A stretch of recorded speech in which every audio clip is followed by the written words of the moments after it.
2025, in just a few short months from now. Oh yeah, for those of you who haven't heard, we are planning this really grand reunion, something that the Northeast have never seen before. Hundreds of students are planning to come back to our area to give back to the community for all these years of input that the St. Andrews High School has given unto us. So this is what I'm going to do. I'm going to send out a challenge to those of you who have hidden acting skills and talents. Now is the time to come out and tell your friends why you are going to be part of this historic occasion. I would like you to create your little skits. It could be 2-3 minutes. Create your skits and post them on Facebook and tell your friends why you just cannot miss this grand reunion. The first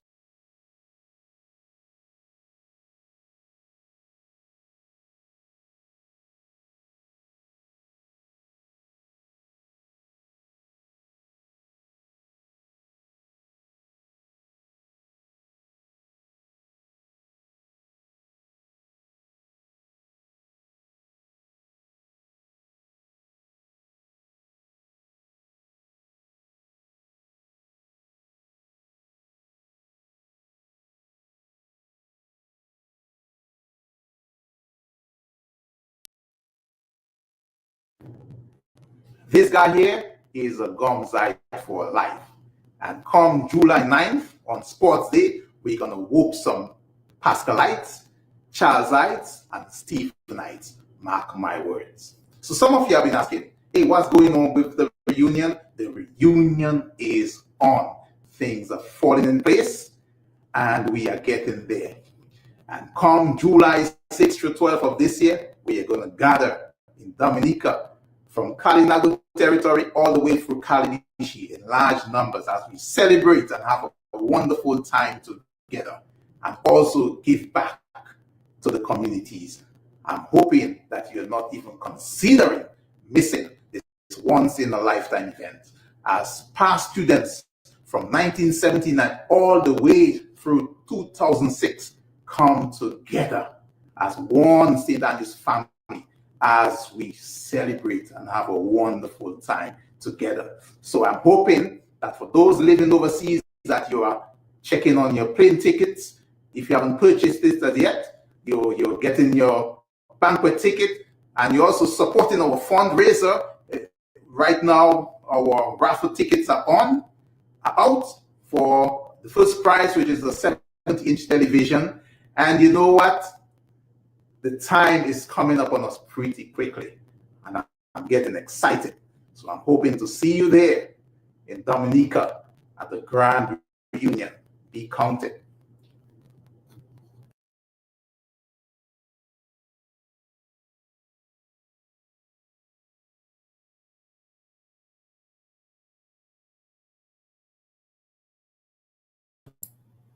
All right, good night, everybody.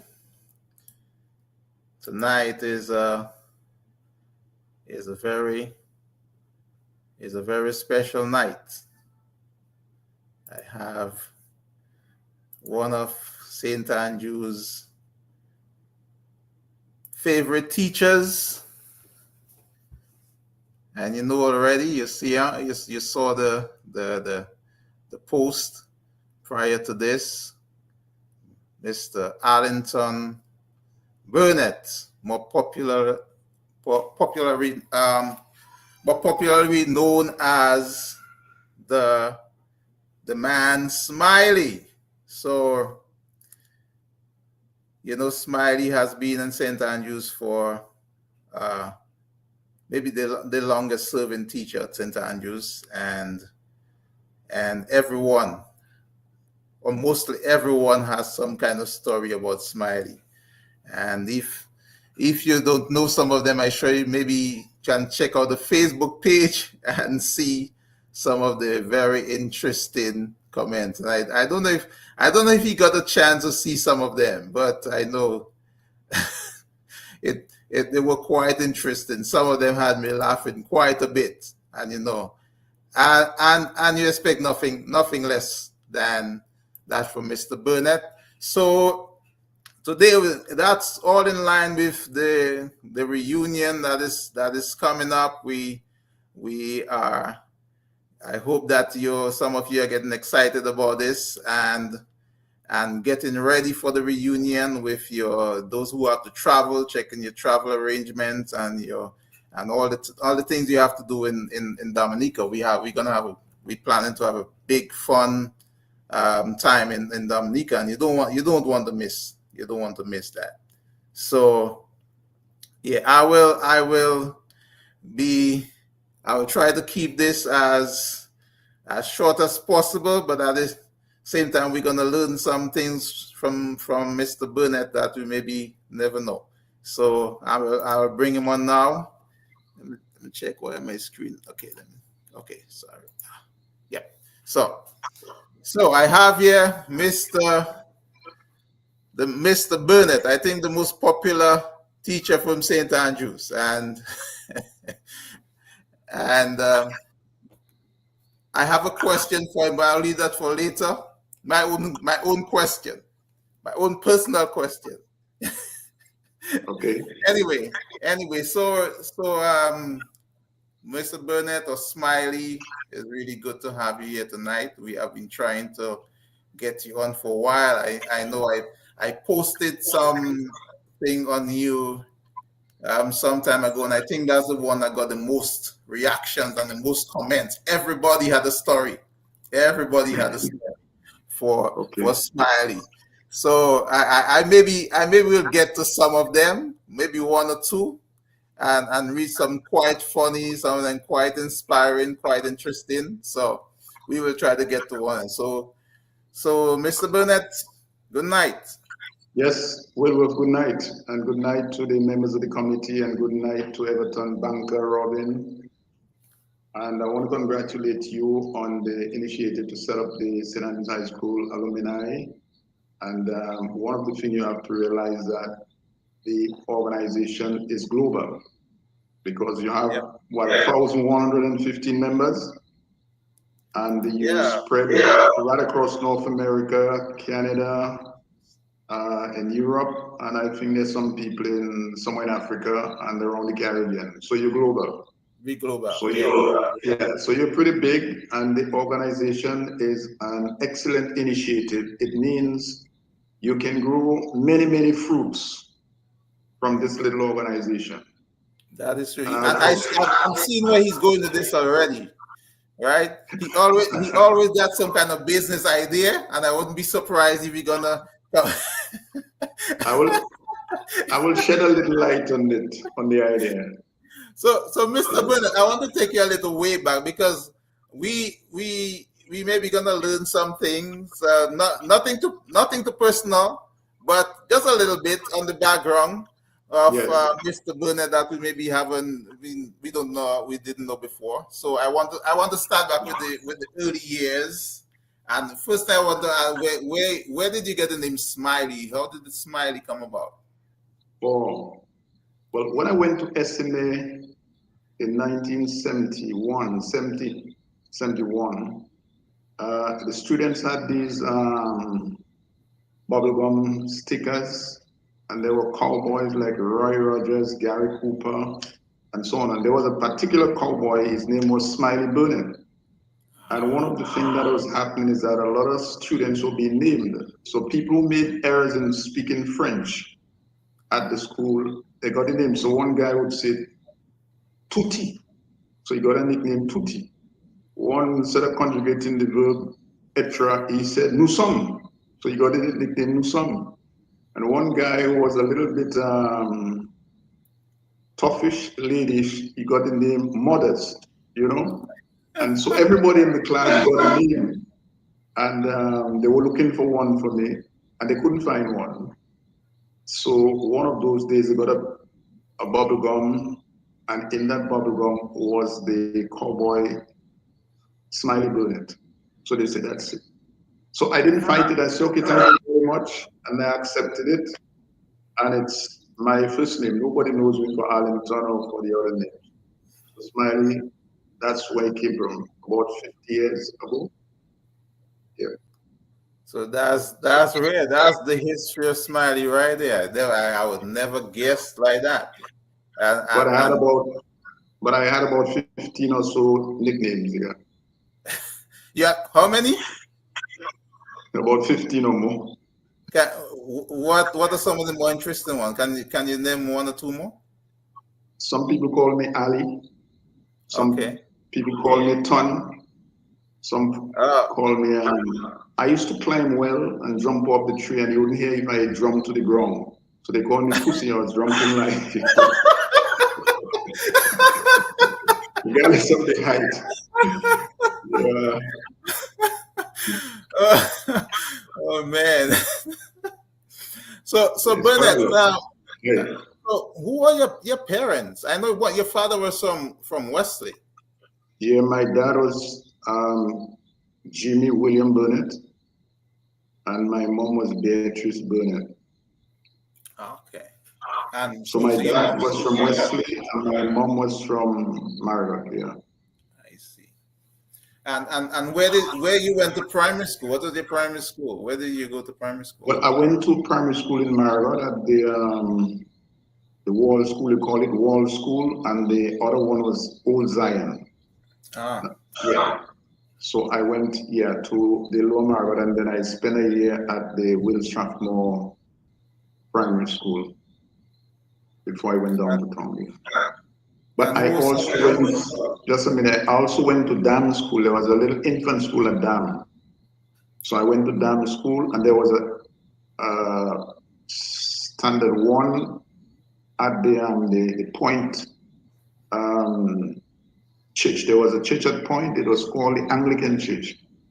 So as a school, the population was growing. There were some classrooms down there. So the standard one was there. So I went to that school as well.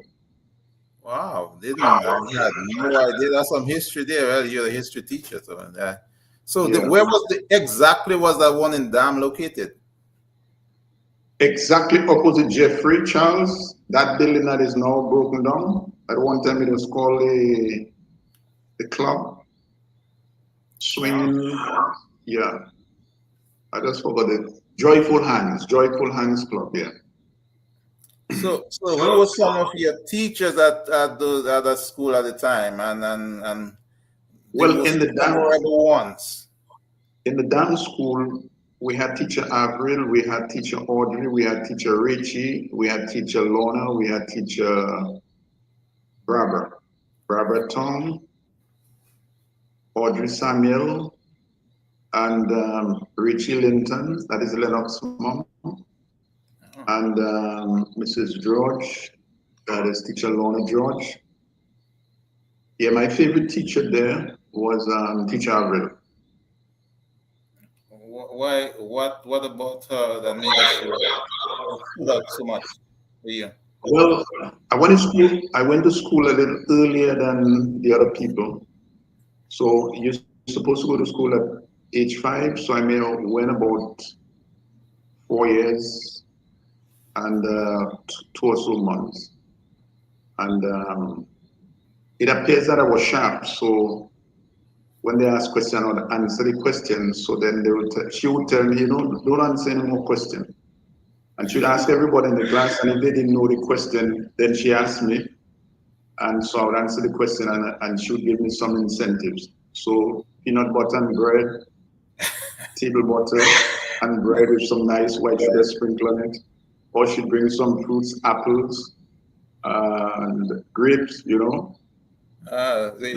was always creating a little incentive for the students. Yeah. So I So always won those prizes. so they say things that happen in our early childhoods have some profound impact on us as Yep. adults. Is there anything that happened in your early years that maybe shape who you are today? That you Well, I was always technical and kind of revolutionary. So I didn't allow the big guys to beat up my little cousin or to beat up anybody in the class. I would take charge of them. So I remember once they were trying to, well, they used to take the recess break of my cousin, slap him and so on. So I had to get rid of these guys. So, you know, I told him to go up, run up the hill, go as fast down the hill, going up the Figure Hill. You know the Figure Hill? That's the hill just between Teacher Richie's supermarket, going up that hill and then. Is that the one from Dam going back to, where is it? Is how you call it, over gutter? Is that? No, straight up, crossing two bridges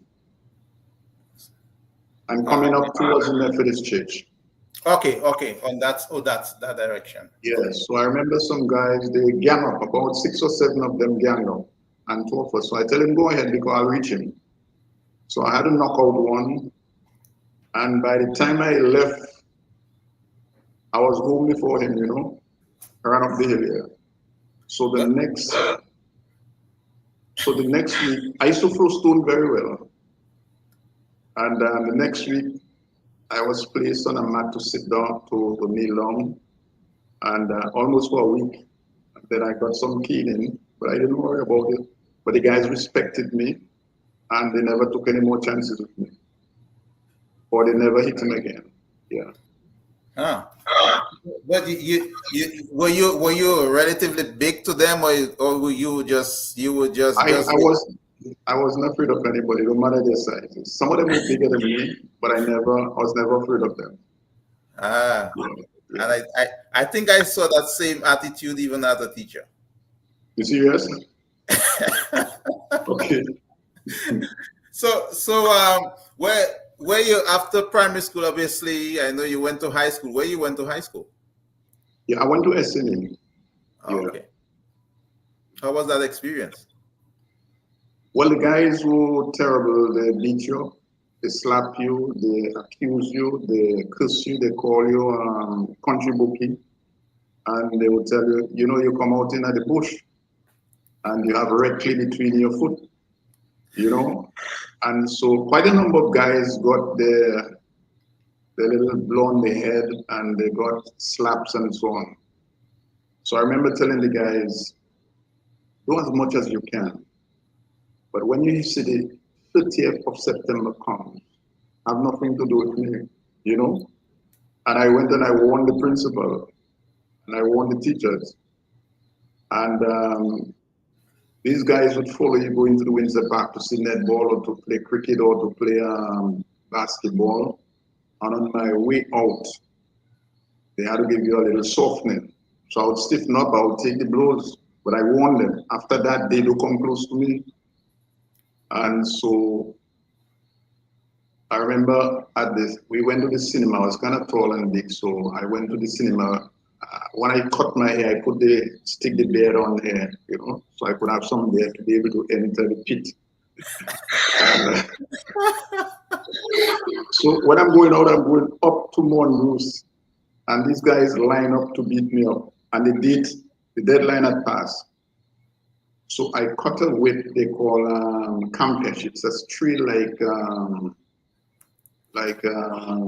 marble keshi that's prickled.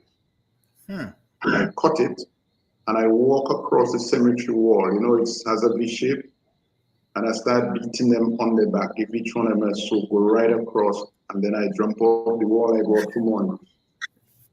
You know. So you started beating me a while back. Well, you had to defend yourself, and I wasn't going to take those rules guys' blows, you know. But why the particular date though? Why that date? What was so peculiar about that date? The thing about it, you need a little break and to tell people how serious you are, and you give them a time. Enjoy yourself. Hit me as much as you can. Do as much as you can. But after that date, I'm going to be fierce. And so the principal called me to his office. And he told me he's going to kill me. I tell him, no, sir. No, sir. I came here, I warned the guys, and I came to you, and you didn't take action, so I'm not taking any beating. So he told me, go and get my mother. So my mom was working as a nurse way up in Good Hope. And so for her to come down there, she had to get up like 2 in the morning, get a bullseye, and walk from Good Hope all the way down to Cassidus Junction to get a truck. to come to town. And when she came to town, she had to do the very same thing on the way back up. When she came in at the office, she was kind of cute. She was very attractive, nice shape, nice legs, and she knew how to dress, and she was more or less carrying an afro, so she was looking well, and she was plump. When the principal saw, he said, "You know, Mrs. Burnette, your son is a very good guy. He does his work, he's neat, he's good at class, he's regular and so on." And he was hoping for my mom to be like the other moms and so on. Well, she got fierce. She said, "Mr. Principal, that's my son I made, you know. So I know him. I know he has to behave himself, and I know he has to try his best. If you knew what I had to do to get down to town, you know." And she was really rough on him. So the hands off, you know. So that was a major experience. And the other major experience I had was in my second form, when we had a white guy, Lesh, he was a brother, and he was all the way from somewhere close to Russia, one of those countries close to Russia. And he moved across to the United States, and then he had become a brother. So he was teaching maths, and for some people, the metrics was a little difficult for them. And there was one guy in my class, his name was Leroy Gregoire, and his brother is Crispin Gregoire, the ambassador to Dominica's ambassador to the United States. Yep. And so the guy felt bad when he was asked to answer a question, he could not answer it. And the brother told him, "Leroy, get outside." So Leroy is so shameful that he's trying to get up to walk, and he's bending. And the brother used his foot to kick him out the door. Wow. And everybody maintained their quietness and their subdued kind of spirit. So I'm waiting, and I'm watching these big mouth guys, what are they going to do? And then everything cooled down, so he started teaching the subject again. So I said, "Guys, y'all are taking that?" And he said, "Burnette, if you open your mouth, you will get your share." I don't know, the Spirit of God woke through me, and I just hold a desk foot, and it came up in my hand. I said, "Bro, you don't have to kick me. You know, once you lift your foot in my direction, I consider it a kick, and I'll break your foot off, and I walk up and you know, and we had the biggest revolution in town in 1972 when we closed down the school. And we marched to the premier's office, that is the E.O. Libler. And the history is there, you know. Yeah. So once he lifted that foot in your direction, you consider it a kick. I consider it a kick and a breaking foot, and I walked towards him, and he ran.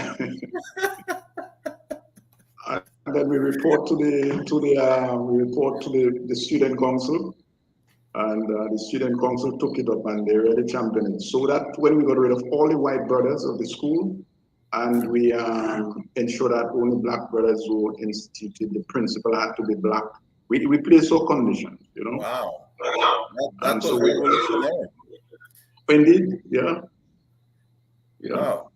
So what about life beyond education, your education journey beyond high school?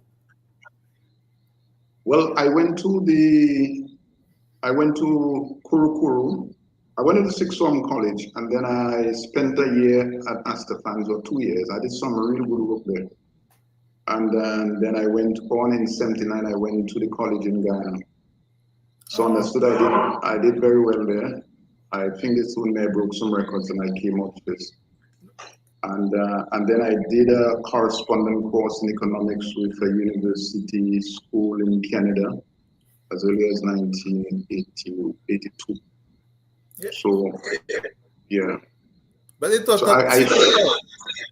It was not typical for people to go to Guyana, or Dominicans going to Guyana to study, or was it normal back in those days? Quite a number of people went to Guyana to study. Quite a number. In fact, Robo Cecil Robinson went to Guyana to study agriculture, and Colin the vet, he studied agriculture in Guyana as well. So Guyana had a big agricultural program in livestock, and they had the Caribbean Cooperative School and the Caribbean Youth Center. So everything relating to youth, people went down there to study that. So we had a number of youth officers who went to Guyana. We had a number of young people who went to Guyana to study cooperatives. We had a number of young people who went down to Guyana to study animal husbandry and so forth. So there are quite a number of them. So that was the almost look like that was the norm back in the day. Yes. So Yeah, either but you now go to university, you go to the University of West Indies, or you go to Trinidad. what was Where they the had name of the college in Guyana? Well, you had several of them. I went to Kuru Kuru Cooperative College. Cool. Okay. Yeah, Kuru Kuru. All right. So now let us come closer to home now and St. Andrews. Well, who or what led you to St. Andrews? How did you start? When did you It start? it was a strange thing, but when I came back from Guyana, I got an offer to go to Germany to do a postgraduate studies in cooperative management science. And it was a good deal. It was paying 6,000 US per month, and I would have to go out. Yeah, I'd have to go to Africa, another, yeah, a lot, another parts of the Caribbean to do research, and what happened is that the government boycotted. So the Freedom Party in that year boycotted. And so while I was thinking of doing otherwise, Melbo Philip came looking for me. So Melbo is the guy who came on in Marriott, and then he came down to Roseau at Enzo, and he found me and he said, Bernard, we need a geography teacher at St. Andrews High School, and it's desperation time because it was in January, and they needed that person to finish off the students who were going to see the subject in June. That was 1980. Yeah, 1981. So I came to the school. Yeah, I came to the school on the 14th of January 1981. Yeah, because I just come back from Ghana, and I was preparing to go to Germany. So I was actually learning German. I had a number of German books learning the language. And Melbourne said, Bernard, before you go, you can come and you can, because the course was going to be in September. And so I came there only for 6 months, but I stayed a little longer than normal. Because the government sabotaged. 6 months, right? Well, and you became the father of St. Andrews. So how was the early years like at St. Andrews? Well, the thing about me, I never worry about anything. I never worry about anything, but there were a lot of challenges, a lot of challenges. You had some level of disrespect from people. You had some accusation.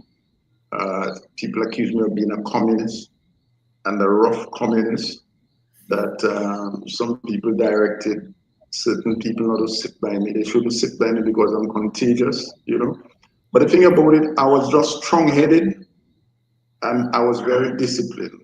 So there is nobody who could tell me something that is wrong or something I don't believe in or something that is not tangible or would bring benefit to me or to the school or to people that I'd adhere to, And so it was bad, but I didn't care. I maneuver. I never cried, nor did I complain. I just maneuver. Yeah. So when you started off, it was I heard Melbourne ask you to be a geo teacher. I know you did both geo and history, but were you teaching history too at the same time when you started? Yeah, in fact, when I came there, I did some maths, with some students at the form level. I did agriculture. I'd actually take on the responsibility. When I came there, the agricultural unit. That was a vocational unit. It was not staff. So the guys were there, young guys. Well, some of them were my age and a little older. So I was teaching some big people here. And I took it on and I financed it from the small salary that I was getting. So that's where fellas like Benson Joseph and Julian Jeremy came through and came into the academic unit and did well, you know. And I also taught, so I taught a little bit of chemistry to some students, organic chemistry. And I taught a little bit of bio, especially bees and flooring and so on. And I did forestry.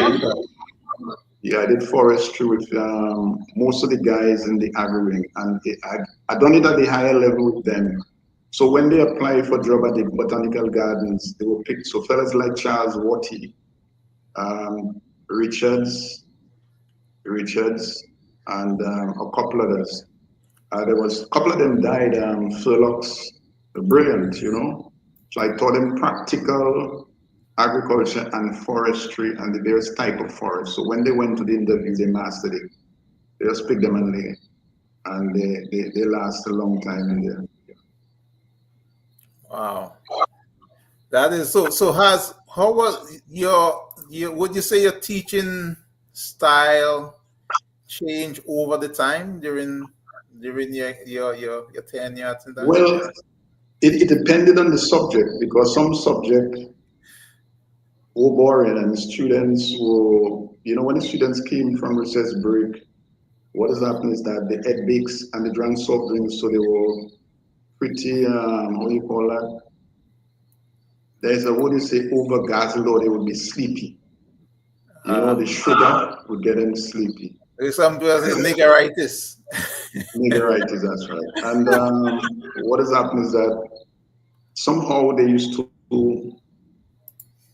put my classes after break, most of my classes after break, immediately after break. So I used to always have to deal with students who were sleepy and drowsy. So when I enter the class, I had to find a way to wake them up and get the adrenaline flowing. So that's when I had to devise a system. So I would try all sorts of things, and I found the little jokes would lively them up. And then it was a good motivational aspect because many of the teachers say they love to go in to their classes after I've left, you know, because they find the students lively and ready to learn. Yeah.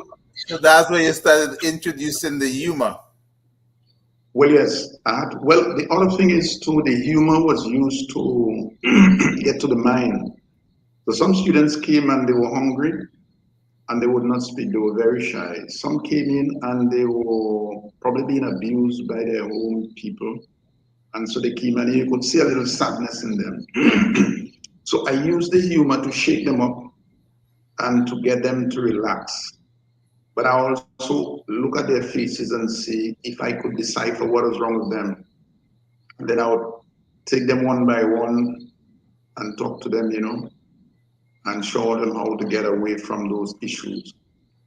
So yeah, I use a little bit of humor, but the humor was for me to be able to look at the face. I done a thing that they call, with a British film, they call face recognition and what it says. It's an aspect of that thing that they call, what is it that this lawyer said he was looking for, he needed for Edison James then? That's a word. It's something in legal aspect. Wait, no, a little. What do you say is a law? It's a little thing relating to forensic science, yeah. Oh. So I've done a little bit of forensic science for a year and a half, looking at face, studying the face and what it says and the expression and what certain words would mean or certain writings could mean. So I didn't have to talk to you. I just look at your writing and I know what it says. I look at your face, I would know what it says. I would listen to your conversation and I would know what it means. So I could now deal with you and correct you and get you off the wrong path, motivate you to do well, you know? Yeah. I see. Wow. That's quite interesting. So there was a science behind of that There was a science method. behind it. Yes. Because some people would say, man, Mr. Burnett don't even open the history books, and people are laughing in the class, but then they go to and they sit the exam and they get grade ones and twos. I mean, how did you do that? What was that was it? The thing about it is, you prepare. So I prepared a lot, and I prepared, and I would prepare for 4 or 5 years down the road.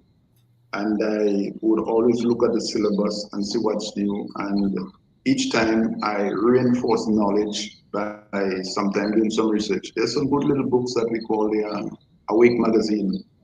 So I had piles of those. So apart from doing the history text, I was reading those as reference. And somehow they stick in the mind, After you run over it 1 or 2 times, it sticks to the mind and it becomes a part of you.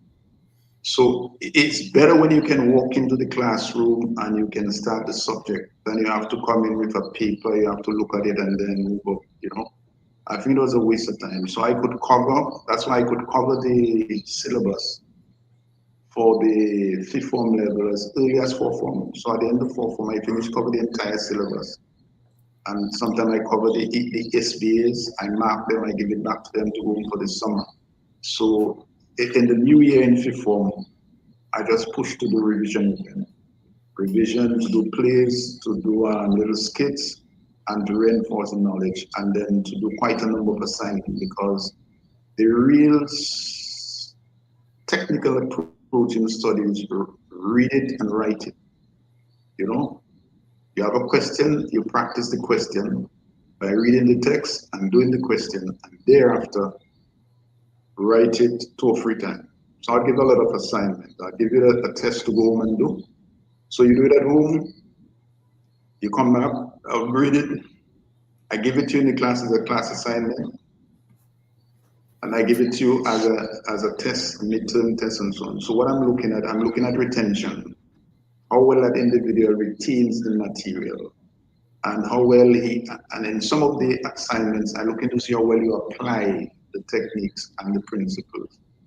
And then another time I mark it, I would be looking at your technical skills, how well you apply the English language, your use of words, your spelling, your punctuation, and so forth. So each assignment, you do the same assignment 3 or 4 times, but I mark it and measure it differently. Wow. Interesting. So when the students finish, they were getting some English assignment and they were getting some mathematical information as well. Mm-hmm. So Bernard, going that's quite interesting. So there was a science behind all of this. Yes. So I posted a photo of you, and we had like 200 and say practically 300 comments, and some of them were very funny. But I'm going to read one. I find that one was one of the funny ones. Someone said, one of my best teacher ever had. He made history lessons come alive. One of my favorite lessons was the 1930 Carib War. I felt like I was in the center of it with his detailed description. My favorite part was when the chief's wife took her breast, threw it over her shoulder, tied her waist, and faced the police officer, giving him a knockout punch to his face. He made me laugh. That was dramatic. Yeah, you have to make the subject alive, and you have to make it relate to the student and let them relate to it so they remember it very well. I remember one parent called me and she said, my daughter was in the house is 2 floors, so the daughter was upstairs and she was downstairs in the kitchen area, and she heard something fell down. Blah, blah, blah. So she called the daughter and said, "What happened to you, mommy? I fell off the bed. As I was studying, I remember a joke Mr. Burnett gave us in history." So she laughed until she fell off the bed. But that is it. Oh man, yeah, they were. Did you get a chance to read those, by the way? I That went it through was, and then it would be taking me hours, but one of those I know, days I will. Yeah. I know. But if it was 300, but that was just about 2% of the kind of things that happen, you know. There are several I things know, that I happen. know, I know. I remember one person was saying that you had them on a, I think it was a detention, but it was to cook, and they would be taking turns to go and check on the pot. That was the point. They had to go and take turns to watch. Yeah, the so student. so we had some early principals in the school, and I saw one question I didn't know because I came in '86. My that was '86 or '89, but I heard about Brown. So I know I see one question at banker asked about what was your thought about Byron Brown? Byron Brown was a magician. He was a Jamaican. He lived a true Jamaican life. He pretended, and he had talk, and he used to use a word on the platform when he's keeping the assembly, panache, you know, and some other words. So myself and Benton Linton used to always use those word panache, and we used to put a long yes, you know. But he was also an active individual, but he was not of, he would go into the community and drink some alcohol. He'd go around and play dominoes and so on, you know, interact with the community. Nothing wrong with that, it's just, and then he was up to mark in terms of his dress and the way he keep his assembly. But in terms of the integrity and the discipline and the order, for a principal, he was far from it, man. Oh, You know? well, there you go. A little video on Mr. Brown. Yeah. Bernard, what were some of the challenges you would say at St. Andrews for you, For me or for the school? if any? Well, you can give it both ways. Okay, so I think the challenges were numerous because I was there about a year before David, and when David came in, David Edwards came in, there were serious challenges because some people figure it's a Methodist school, and because they're on the Methodist hierarchy or they go to the Methodist church, they could take their cows on a Friday afternoon and tie it right by the staff room and move it Monday morning. So when you come there, the cows excrete there. So that was a challenge, you know. And you speak to them and they would not take heed because they figure some of them had the view that those little boys, you know, the video was a little boy and I was a little boy, those little boys. And so they took advantage of that. So we had to discuss it and take an action. I said, David, we had to deal with these guys rough, you know, because you see, they figure you're a little boy from West Day, a little black man, Mr. Elgin's son. And so they figure they're big. So we pound the cattle on the compound and they would come and still take them out. So we had to make arrangement with the police in West at the police station. So when we get the cattle, we do take them to the Wesley police station and instruct the police that they must pay their fee and pay for the damage so that they realize we're serious, and so they never brought the cows back there again. Wow. You know, so that was a major challenge because when you came to school on Monday morning, the whole place is full of flies and stench, you know. So that was a major challenge. Another major challenge was the question of electricity and water. The pipes were old pipes, they were rotten and they were leaking along the ravine area. So the water bill was pretty high. And then there were some problems with the lights in terms of the grounding, and so the bills were high. So there were times when the water was cut and times when the lights were cut. And you have bills very close to $10,000. And then you have an interest, the board didn't have enough money, and the subvention from the government was sometimes never arrived. And so while that is a job for the management to do, we approach it as a team, and David leading, and I said, we organize a PTA in Margaret, Wesleywood, Foothill, Calivishi, and in the Kalinago territory. And so we motivated them as well, and we had some barbecues, and we were there, and I think I'd spoken to the guys at Dawasco and Domlek that we would pay the current bill, and then we would pay on the bigger bill. And we did that until we cleared off all those expenses. Yeah. Another major problem was that teachers had no desk and no chairs, and some would be waiting for some to get up or would sit on some bench. So we had to do something about it. So we designed the desk and the bench and the table, and we raised the funds, and I got a guy from Margaret who built the desk and the chair so that every staff member would have a chair and have a desk. And then the compound was pretty big, and then we had to wait for getting assistance from the lawnmower. So we went on a campaign to develop projects, write those projects, and get funding for them. Some of them we sent to the work team, and some of them we sought the funding. So that time, I think we raised about $300,000. Wow. And that created a lot of problem. So we bought a mobile lawnmower, one that you could sit on and drive, so we could cut the field and we could cut the compound. We bought an electric one that we could hook up along the lab and cut the grass there, which was very silent. And we did a complete renovation of the electricity in the canteen area. And we did quite a lot of work in those projects. And one of the biggest achievements there, it was a major challenge, but we were way ahead of the other secondary schools in Dominica and the Caribbean. We built the first computer lab in Dominica. And we did it in the little thing there. We brought in 30 computers and a server.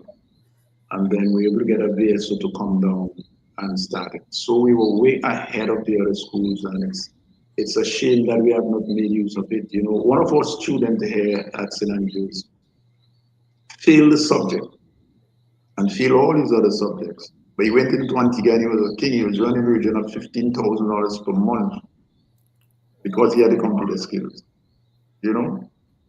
And so we built that, and then they did push a lot of work in terms of the lab. Yeah, in terms of the lab and the Peace Corps, David mastered that. So we had one of the best labs in Dominica. Definitely. And it was better than the lab I went to in sixth form, for sure. Yeah, and it was creating some jealousy because certain principals around the island were saying that they were the best in chemistry, they were the best in bio, and how is it that St. Andrews High School is getting those kinds of results? But David understood chemistry and he had done bio at university, so he was able to do a lot of inputs in that area and tell the Peace Corps, the people from the work team, what is required. And then some of them he ordered, and we raised the funds and we paid for those things. So we are always stuck. We are always ready, and our students had the opportunity to utilize the lab, because prior to that, St. Andrews High School student had to go down to town and go down at 8 o'clock, on the truck, and wait down in town at grammar school or certain other schools and they wait until 4 o'clock and never get a chance to use the lab. So we were determined to do a lab and do the best lab ever, and that we did. So our students were good at chemistry. And thanks bio. to you and the rest of the team and David and all the others that made that a reality for us, because I didn't know of all those challenges that was going on. I guess by the time I came in, things were improving, had improved a lot from the initial stages. But if you were to, I know this is maybe hypothetical, but if you what are some of the things you would change if you you had to relive some of the St. Andrews experience? Well, one of the things is, one of the is that people have to have confidence in the technical skills of the people they employ, and especially when they do not know, they must have that confidence. For example, when I came across there with the Peace Corps, there was one person who had proposed that, you're into an agricultural area and our people need to learn agriculture and to be able to maneuver. And so we developed a project to the rabbitry and some little goats, little rodents, and very little in cattle, but goats, sheep, and rabbits with a little poultry as well, so that the students could have an experience and they could go home and so on. So we had developed a plan to do like 1 million rabbits in the Northeast. And we had a minister of the Methodist Church, Reverend Warren, who was from Barbados, and he was a chaplain. So he was impressed with the program.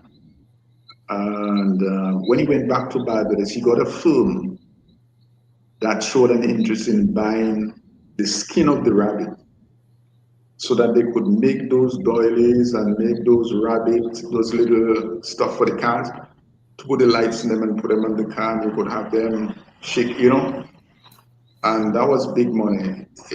It would have made the region a very rich region because you would buy hundreds of whatever we can produce.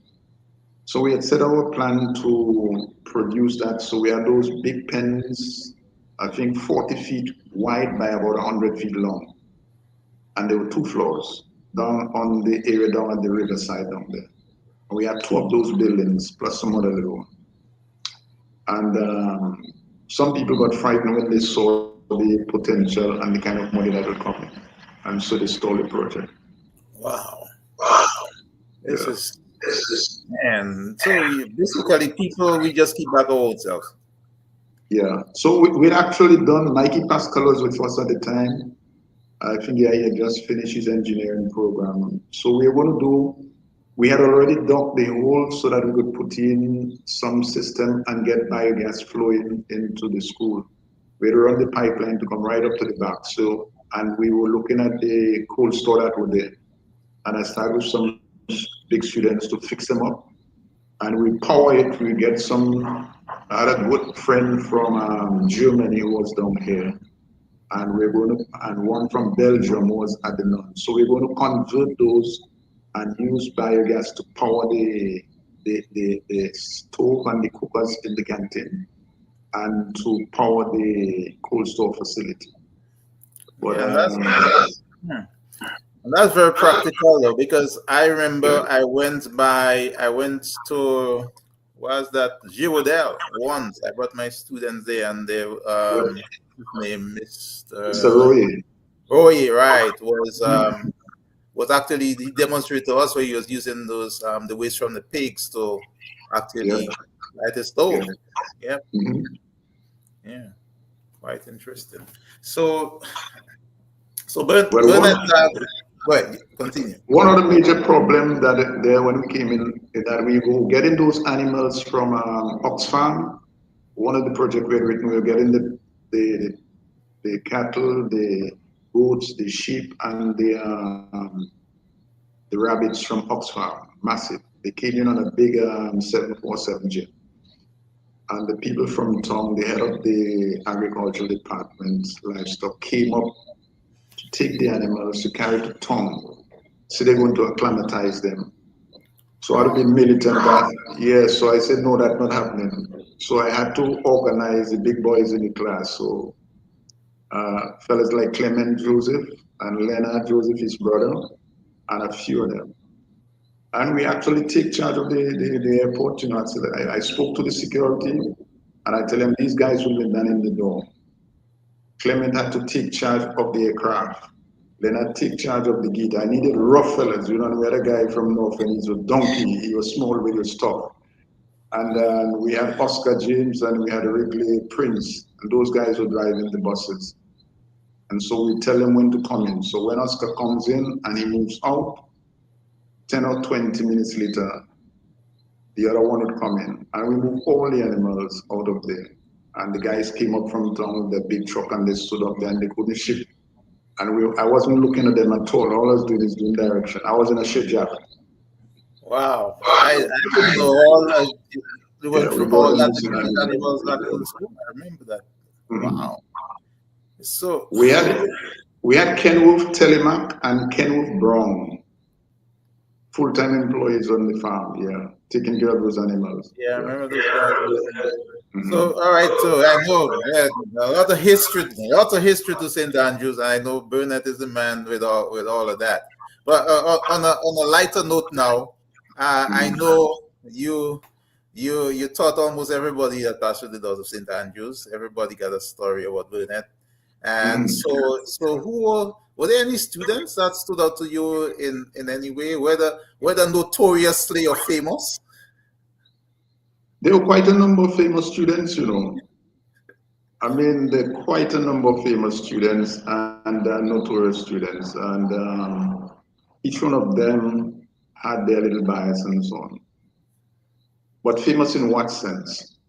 And Notorious in what sense? but they stood out to you in some way. In some way. Okay, so Clement George from Wesley. Yeah, his brother was Henry, so Henry. He was the district health officer, Hmm. and Clement, his brother thought the other one, Cecil, was brighter than him. So I told him, no, man, Clement may be a little sick with a little heart problem or something, but he's bright. And I took a year and I taught him geography in fifth form. And I went over. So when he came in the fourth form, I allowed him to sit it. And he got a distinction, and Cambridge said it was it was a record, you know. So you got a distinct, very good distinction, you know. So that was a major record because he was recognized by Cambridge as breaking his 20 or 30-year record, you know. And the thing about it, he wasn't in fifth form, he was just coming out of fifth form and in the fourth form. And he covered the syllabus thoroughly and to avoid that kind of distinction. So it was a bright spark there. And then we had another young lady later on, Nanjika Naziro. Yep. And yeah, did 5 subjects. I had to do 5 subjects to in fourth form. And just 1 hour on a Tuesday and 1 hour on a Thursday.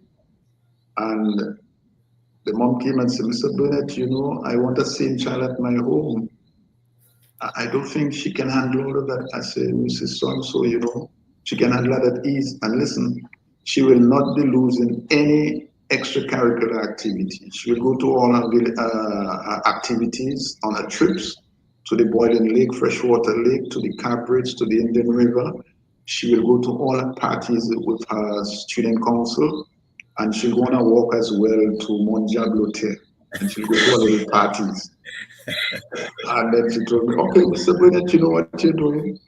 So that was the first experiment. You could pass 4 subjects. I just took out one. She passed 4 subjects in 4 form with straight ones. Yeah, I remember that. And in Nanjika. fifth form, she did.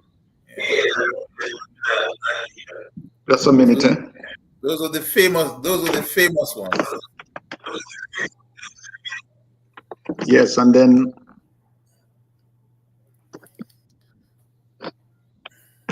yeah, my power was going, so I had to change. Okay. Yeah, so yeah, I know we can go quite a bit here with Mr. Burnette. Okay, you there? A lot of history. All right, he's back. Yeah, so Yeah, those so were the some. next one was this young lady that we call Daniel Lister. Yeah. Daniel was naturally brilliant. Oh yeah. So I did 5 subjects with her in the fourth form, you know, just doing an hour a week, a day, 1 hour on a Tuesday and 1 hour on a Thursday. And she did accounting, and she did 4 subjects. She got 3 1s or 4 1s and a 2, or 3 1s and 2 2s. And then she Wow. went on to do 8, yeah, in the 5th form. Yeah, So amazing. that was, yeah. Some other challenge, I remember when David Edwards and myself, we used to go back to do the projects. And so we leave the classroom. I just go by David and we start doing projects. So I do some calculation and some basic thing, and David would put a cover letter. And I remember when I left there, it was 1 o'clock. We used to drink green tea or coffee, whatever. And when I left there one more, it was 6 o'clock in the morning, and I took a vehicle and I went home. I just barely bathed, put some fresh clothes, and come back to school because we had some exams, CXC exams and GC exams. And so when I set the exam, because Mr. Robinson didn't know too much about the geography, so when I set it and set the various things for the map reading and so forth, I said, boy, let me go to the canteen and get something to eat. But the day before, I had spent some time loading up the refrigerators with water and different things and helping the clerk was there. The clerk was there was Midlin, David's sister. And while I take it, she said, Mr. Burnette, we have nothing ready yet. I said, okay, I'll take some water. Well, go in the fridge and take what you have. So I went, I took a bottle and I was pouring the water in the glass. And somebody just came and took the bottle out of man and threw the water in the sink, threw the water.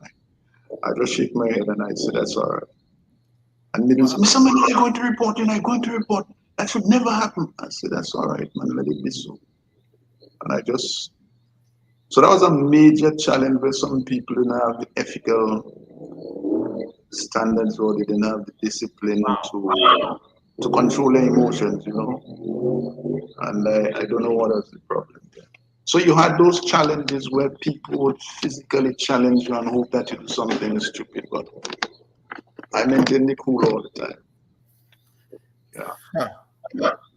Well, man, the time is flying by. I have a lot more questions, but I have to maybe come to an end soon. Anyway, so Burnett, I gonna end this without talking about your notorious detentions. What about them? So you were the only one that gave me a detention, and it was just standing in. They were when we changed teacher during the end of period, and we were standing outside the class, and you gave a number for us a detention, and that's all I needed. That's all I got all the detention for all the years in center, and that was my first year. I started in 3rd form. I took that. I said, all right, I can't get no more detention again. That was it. I cannot do another one like that. So, how did No, you come up with these tough detention? the thing about the detention is that it was never for spite. It was not for fun, and it wasn't any revenge. It's a situation where I found our students who are a little bit idle and how we call it, a little bit lousy, and they were just too frivolous, wasting their time. So when you waste your time, you waste my time. And when you get punished, you punish me as well. So I said, I have to teach the student one thing, that they must not waste their time. And so I make it very difficult for a student to want to come back on detention. And at one time we had for a whole term, probably 1 or 2 persons who got detention, but people, because you have so much work to do and the environment wasn't all that nice to say you're going in detention and then you have to walk home either into Wesley or Calibichi or Woodford Hill or into Mariva. And the teacher has to walk. There wasn't buses going up and down as before. So if you miss the ride, there's a problem. So I punish students and I punish some of them until they change their attitude. It's a whole question of attitude. And I remember one student, he's a white guy, came to the school misbehaving, really misbehaving. I said, my friend, you should behave yourself. And he took it for a joke. So I put him to stand at the back of the class, and I said, behave yourself. And you're still fooling around. So I told him to turn to the V in the corner. You're still fooling around. So I told him to kneel down. And he was still fooling around. So I said, turn your back to the wall and kneel down. The next day he came and said, that's your position. The next day he came and said, that's your position. And so for probably about 2 weeks, when he came here to go there until he got fed up and he brought his father and his mother. And they called me to the office. So I always have a little pen here. And he starts speaking. If I don't know this is an American student and then so on and so on. I said, my good gentleman, you're wasting my time. I have to go to the class. I have some students a double period of them and you're wasting my time. So I pulled the pen out and I wrote the name of the Minister of Education. I think that time it was Ron Green. I wrote the name of the Permanent Secretary and the name of the Chief Education Officer and the Deputy, and I handed it to him. I say, if you figure I should not control and control my classroom, then you can go to these people for a report. A couple weeks later, the youth man was in a serious problem and the police had picked him up. And so he came back to the school and he praised the school and he said, I need to know the birthdays of these people at the school, all the teachers. And so every time a teacher had a birthday, he'd make a big cake and bring it to the school. Wow. But I never had a birthday. Never had a birthday. So I think I know that. I think I have an idea who that student is, because we had very few students like that at school. And so you could based on the science you could pick up. Because I warned one student and I said, listen, I want you to go home and bring your father to me. And instead of bringing his father, he brings his mom. So I punish him because he didn't follow the instruction. So now he brought his father and his father, I said, my friend, I warn your son and he's not behaving. So please take care of him. And they laughed. Now he's in a jail, perishing in a jail somewhere in the Caribbean. Wow. And every time the parents see me, they bow, you know? And there was some incident where, when you look at the marks of the students, because I used to do a lot of assignments, it was very scientific, so I could see the trend. But when I found the trend of some students, they were going down slopes. The regression line was not going upward, it was going down negative. So I asked them, well, what's wrong? Look at what is happening to your mark. What's wrong? They turned to us, sir. That he cuts off the lights on us and he does not give you any money for mommy, so they're hungry. So at 1 o'clock, I bought the bus and I went 3 miles to the village, you know, and I sat on the veranda of the house until the father came home. And I said, don't even worry to come close. I'm so hungry if you come close and I fly on you and knock you down. So just stay right there. Let me instruct you. I said, when you see this student put on this yellow shirt, they call it the right fit shirt, and this brown skirt, you have to respect that. Those are the property of St. Andrews High School, and you have to respect that. Your duty is to provide them with food, provide them with light that they can study, and you must not cut off the lights on them and so on. And if I hear this thing happen again, it's you and me, you know. And that's like 40 years ago, you know. And then he said, you know, I will drop you down. I was leaving about 6:30 and the rain started falling. I said, no, I don't want any ride. I'll walk. And I walked for 2 miles to the junction, a mile and a half to the junction of the road, and then I struggled up to come back to her. I didn't take the ride because I had to demonstrate that I'm dead serious. Up to this day, he bows, you know. Oh, my God. Man, that was a serious intervention there. Yeah, and the students were much better off and they did well. Wow, you know? That's amazing though. Yeah. And then I had one student who just disappeared from school. Good student. So I had to run and look for him for about 3 weeks. Went to Granby, not there. Every time I go somewhere, they tell me where he was. You actually went to Granby looking for him? He was in Kingsville. I went there. He went from Kingsville, he went down to area in Newtown, where he have relatives there, Bright Boy.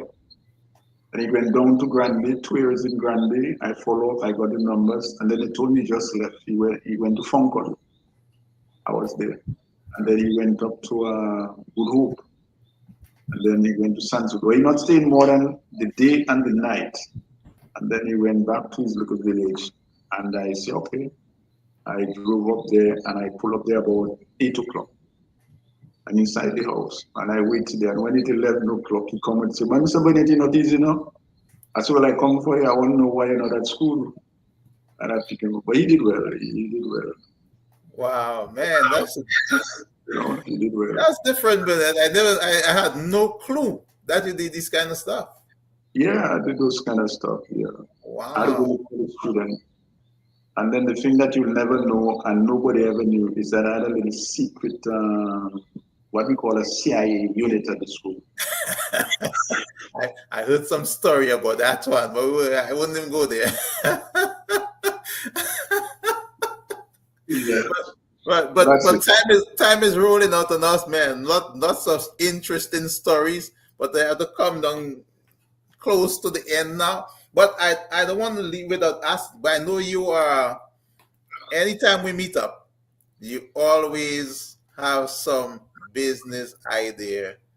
Always have something. Say, telling me what we should do and what we can do and what people can do. Where did that come from? Because we What's know that? you as the business part of things, you as the businessman. I want to hear about Burnette as a businessman now. We talk about the teacher, now the businessman. Well, probably it's historical. Igbo, the Igbo in Africa, in Nigeria, they seem to be naturally businessmen. So you have these people in Munsa. He was the richest man in the world, Munsa Mansa. Yeah, so that race of black people seem to have a natural businessman. So everything I see, I can convert it to a business. So that's where it came from the ancestors. Yeah. So I know you were involved in some project. Was there any notable one that you want to share that you were instrumental in implementing?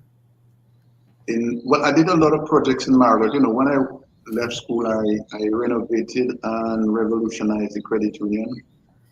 And it's something else. And for that, I got a lot of blows because you're touching them. If you have to clean up our practices and change the system, people get angry because they don't want that progress to take place. But I ensure that we computerize the credit union, revolutionize it, put the management system in place. And then I provided quite a number of projects for farmers, people doing bus and people doing like the bakery and all of those things.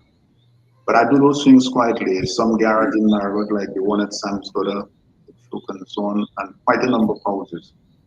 But when you do these things, you don't look for credit or look for pay. You do it as a corporator, And at one time, we were probably 15 on the list. There were about 23 credit unions in Dominic. And we were going like down number 15, and at one time, probably beyond that number. And they were about to close down the credit union. So when I came there, I actually took it over. And in fact, I got the keys at the wrong shop. And so it was in bad shape. So I had to do some science now. There was a Chinese guy who told me, I want to teach you accounts. I said, I don't want to learn accounts because I'm not interested in the, He said, no. You learn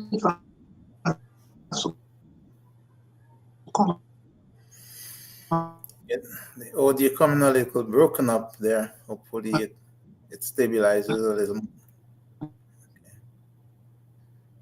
Uh-oh. So he taught me some stuff. Yeah, your audio is kind of breaking up there. I don't know what's going on. The accounting right into physics.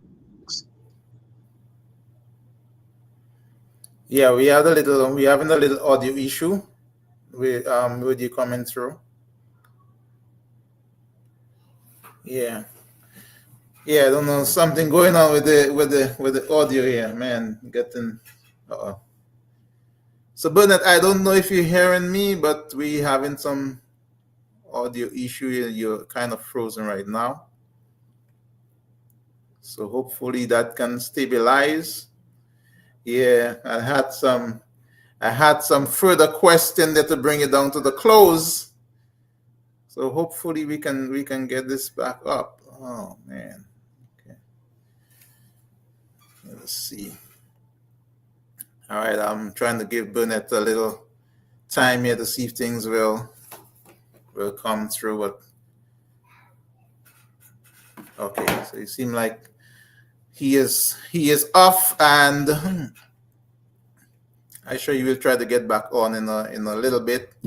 But so all this we were trying to get Burnett for a while now, busy man, but we're coming down to the reunion, so asking about the reunion, and by the way, I hope people realize that the reunion is very close, and I am hoping that everyone listening here is gonna be in Dominica. You don't want to miss that once in a lifetime occasion for us to meet and link up back after many years. Yeah, it has. I left St. Andrew since 1989. Yeah, that's over 30 years ago. That's a long time. I know when we were in St. Andrews, we used to see a 30-something-year-old man like a big old man. Yeah, so it's a while now. But many of us are still in good shape, good health, good shape, and we are able to come to the reunion and have a good time. Yeah, so and right now we have raffle tickets. You're in Dominica, we have Denny's, James with some raffle tickets. In the US, you can get them from me. You can get them, I mean, you wherever you are, you can get the raffle tickets. So that's a fundraiser. We need funds. The only event that we are going to have that you have to pay to get into is the banquet. But everything else is free, but they are free to enter, but they're not free of cost, right? So it's still going to cost several thousands of dollars. So we really, really need your support. We need you to purchase your banquet tickets, and we should have a website up. It should be up by tomorrow. I know we were trying to get it up earlier, but everything is already in place. We just have to do a few more edits on there. So I'm certain before the end of the week, it's up by the weekend. We should have that. But you can still contact any one of us on the executive. It includes myself, Dennis, James, Audrey, George, Banker, Smith, Vanessa Davis, Catherine, and who am I missing? I know CC James. And I think I'm missing somebody else. Donna Riviere and Nicola James. You can contact a number of us if you want to get more information or want to purchase a ticket. So let me check quickly and see if let me see if I can link up with Mr. Burnette. Otherwise, I will come back on here and just close it down.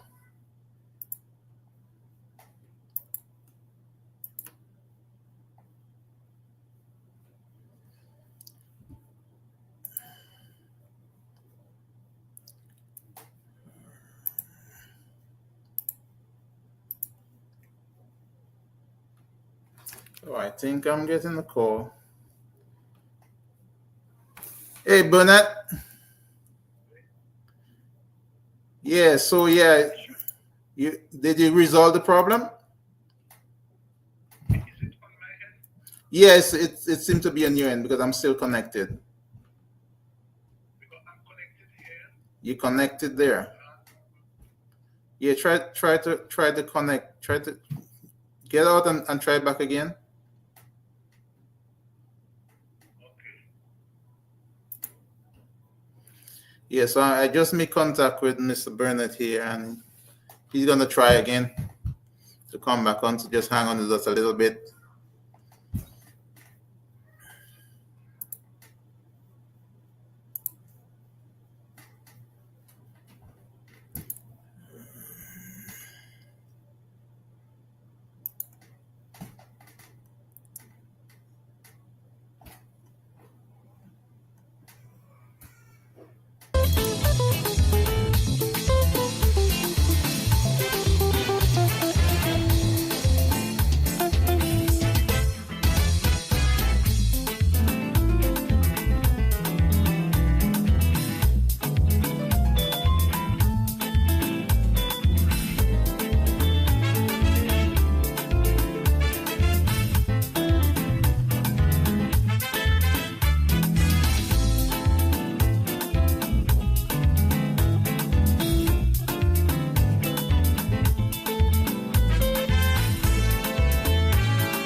Okay, so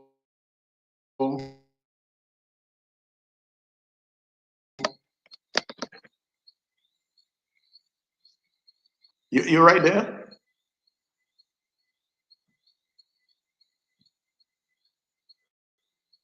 My mic was mute. Oh, my mic was muted. All right, so Burnette is back, and let us try to just wrap it up. So Burnette, I wonder what I was asking about the business part of things, but in the interest of time here, I have to leave very soon. So, but I wanted to ask you one, two more questions in terms of from the business aspect of things now. As a student body, as a past student body, what do you think that we can do as a student body to give back to our country, Dominica? Before I answer that question, let me say one thing about one of the finest gentlemen at St. Andrews High School, David Edwards. David Edwards is most disciplined, most orderly, most aggressive in terms of the school. He was very scientific about the approach, and he's very humble. And David Edwards walked in his integrity every moment. Let me make it more graphic. If there's 360 days in a year, 12 months in the year, 24 hours in 50 days in a month on average, and 24 hours in a day, 60 minutes in an hour, and 60 seconds in a minute,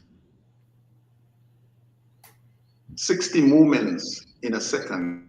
David Edwards walked in his integrity every moment at St. Andrews, spotless. So he was a giant at the school. He's the finest gentleman. And if we should say that there was 15 or so principal, and all of them were finest that you could find. David was the finest of the finest principal at St. Andrews High School. Wow. All right. Wow. Spotless. They say only Jesus Christ, but David was spotless. I hope he is listening. Yeah. Maybe, at least maybe Annie is listening. He was a giant. Yeah, that's awesome. That's it's always good to Yeah. hear these nice words about yourself. In terms of what you see, Yeah, my just greatest respect. the student body. Yeah, the I student because I body know you has a, always have some. Every time we meet up, you always have some ideas. So tell the student body listening what we can do to give back to Dominica or to the Northeast in particular. okay, so I'll share that with you. The student body is big enough, it has capacity. Yeah, it has capacity. So you have a lot of trained people in diverse fields, and you have access to resources. And if St. Andrews High School is to be, if the whole idea and the legacy is to be transferred or to be sustained to other generations, there are things we can do. We can set up some companies and we can, for example, I've done a University School of Agriculture for the Northeast with the university with the Marashi Global Institute, and they agree and accepted the concept note. So we can set up that university, and it can be as big as Ross or even bigger. There are some people who have donated some lands. One has donated an acre, 8 acres, another 15 acres, another 23 acres, another 5 acre, 15 18 acres. And then another one has donated that we have access to 100.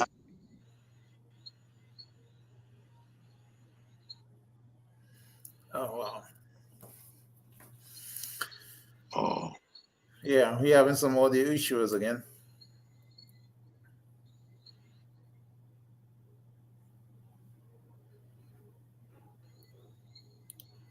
Can you try again?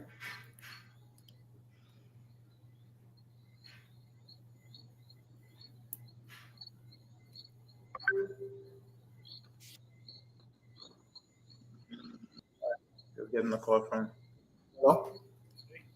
Yeah, hey, is it problem I'm not hearing you. from your end or my end? I'm hearing you now on the computer, so you can hang up here. You hear me now? Yeah, I was just hearing you. Yeah. Oh, okay. Um, yeah, so there are quite a number of things we can do, and that is one of the things that we can do if we want to combine with the university. The question of funding is easy. With your organization, you can set up a bank. We can call it the St. Andrews High School Alumni Bank or Commercial Bank or the St. Andrews Parish Commercial Bank.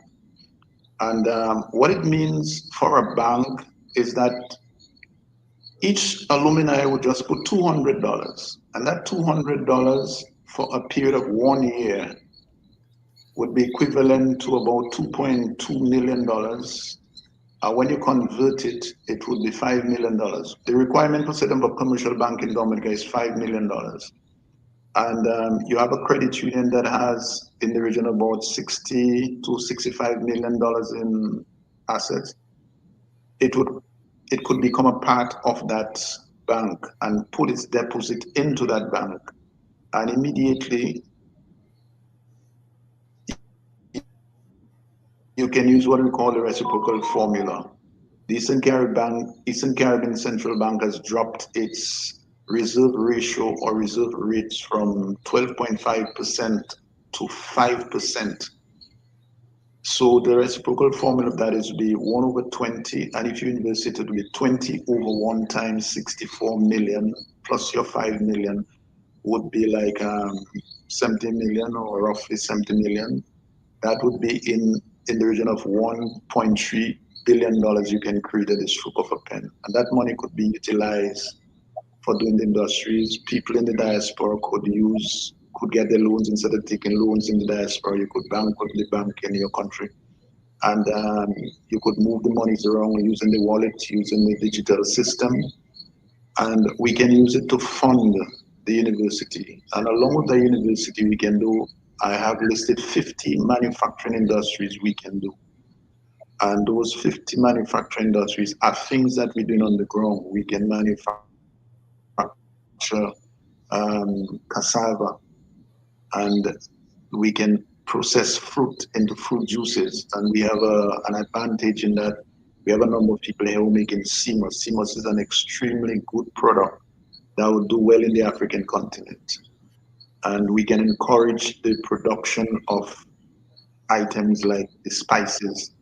There's a great demand for cinnamon spice in the Middle East because a lot of people here suffer from sugar because they have been eating the junk food from the Western countries. And so they suffer high blood pressure and diabetes. And the CMOS can help to ease that problem. So there's a lot of detail, or there are a lot of details that I have on the concept of the project. But we can start off by setting up a commercial bank. And it would have implication for the whole of the Northeast and the future of the Northeast. Even if the billion dollar airport is being built, I wouldn't say what can happen over the radio, over this medium.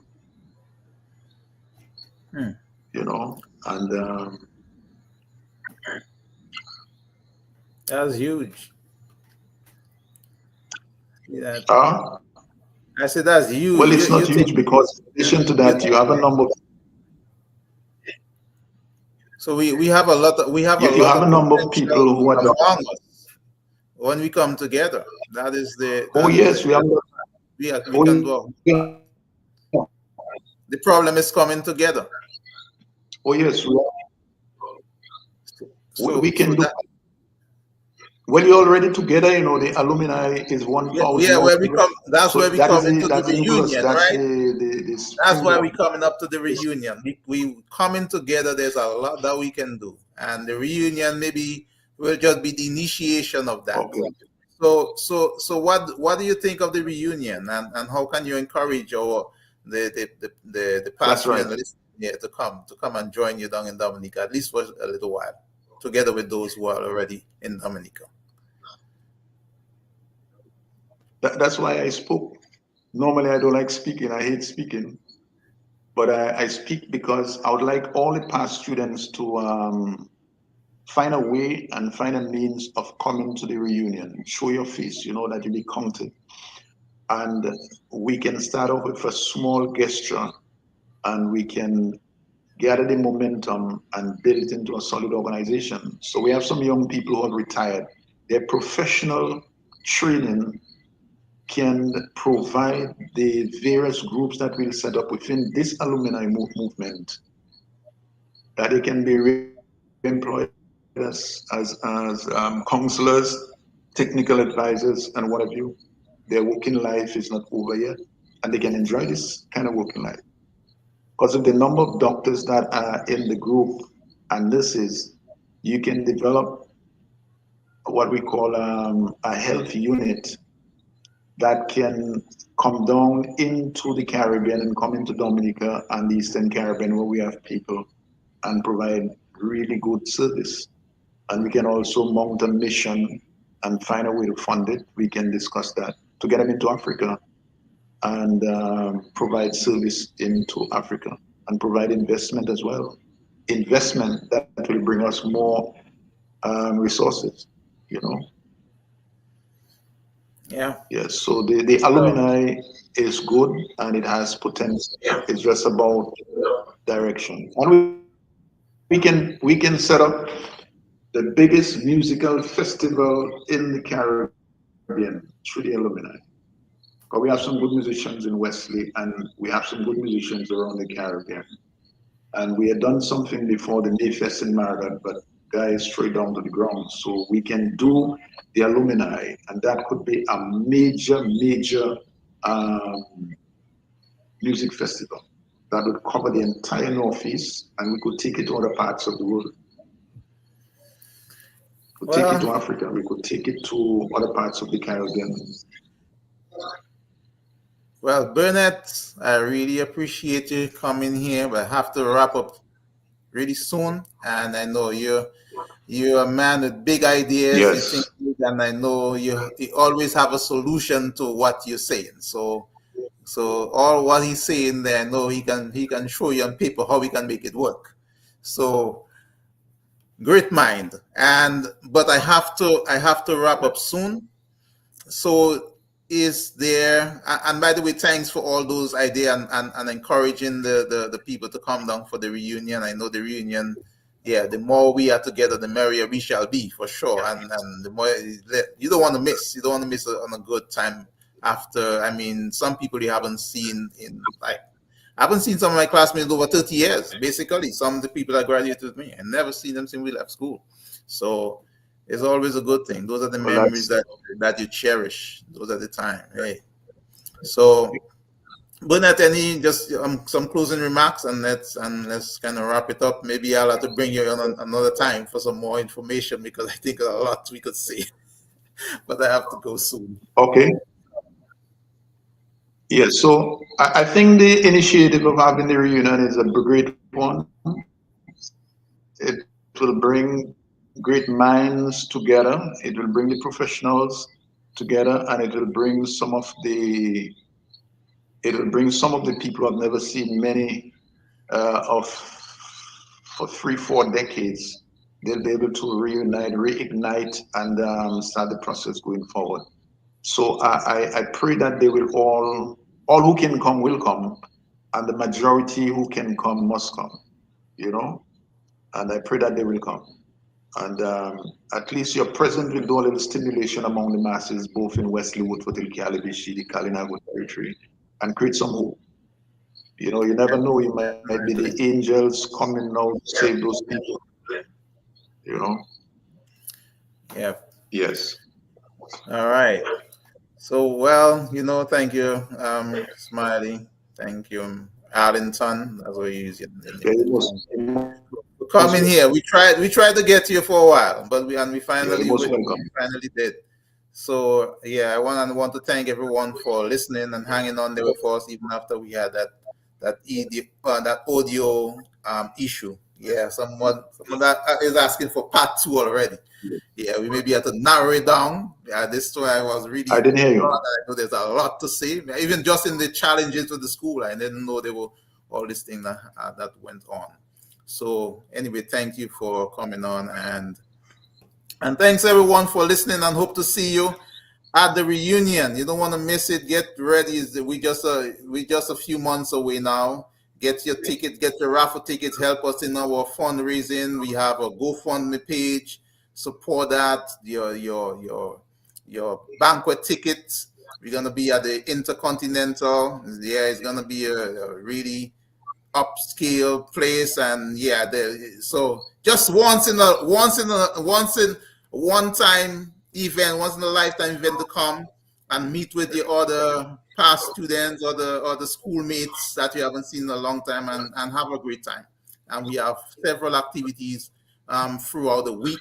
You saw the posters and so on. So I encourage your other schoolmates, classmates to come along and join in the effort. We also need help. So if you